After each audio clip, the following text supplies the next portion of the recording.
Occult practices languished on the fringes of society for most of the 20th century, but they resurfaced during the hippie movement of the 60s.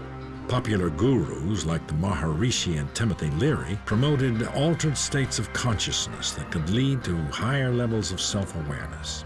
Individualism became the goal of millions of young people who rejected traditional religion to find their own direct route to God.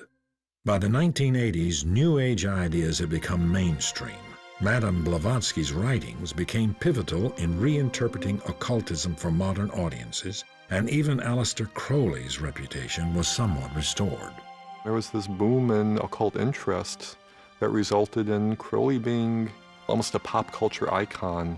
The Beatles put Aleister Crowley on the cover of Sgt. Pepper. You have musicians like David Bowie and Jimmy Page becoming very interested in Crowley. He experienced a renaissance, as it were, in the 60s and 70s and has been a very popular figure ever since. Occult belief systems are now embraced by millions of New Age followers who pick and choose from their wide array of concepts to fashion their own individual brand of spirituality.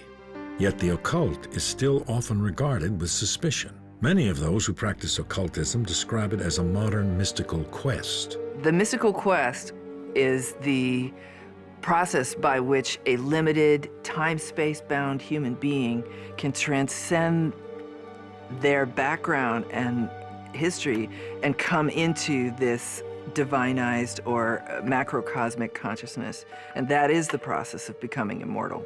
You know, leaving this physical flesh behind and being successively identified with larger and larger realms of reality. The holistic philosophy of New Age beliefs continues to grow in popularity. We're surrounded by material wealth and technology, and we feel like we've lost something.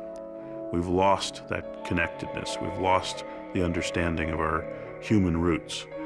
And a lot of the interest in New Age ideas and a lot of the look back to ancient ideas stems from that desire to reconnect with that history and to make us feel more whole, more spiritual, more connected, more aware of the passion and meaning of life around us. But what began as occult magic has informed the world of science. There were attempts, legitimate attempts, to try to understand the way the world works. And there would not be astronomy today if it had not been for the ancient astrologers who studied the heavens. There would not be chemistry today if it weren't for the alchemists who did their thing as well. Some of the secrets that they thought they were working on were the secret of eternal life, the secret of being able to be without disease, then the great secrets of transformation, let's say of lead into gold, but that's like not the only one.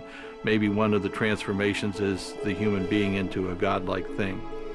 And it's a wonderful thing that now we come around to particle physics and people thinking that life is pure energy and that maybe there is a connection between those ideas, that maybe the power to become godlike is in the ability to transform yourself. Medicine and science have benefited from the input of occultism. And in the future, what we think of as magic may play a role in even greater discoveries. In our push to science, we're a culture of specialists, very focused on particular areas. So I think some of that holistic nature from the past is necessary to make the breakthroughs that we are currently not able to make in science. Beliefs can blind us, whether they're religious beliefs or scientific beliefs. And the great thing about these occult sorts of experiments is that they keep us open to possibility. Despite the progress made by science, the modern world is still full of mysteries that may never be solved. It's the unknowable, it's the mystery. And that mystery is the center of the spiritual quest. But it's also the center of the scientific quest and the artistic quest. That is what we're here on Earth to do, is seek after that mystery.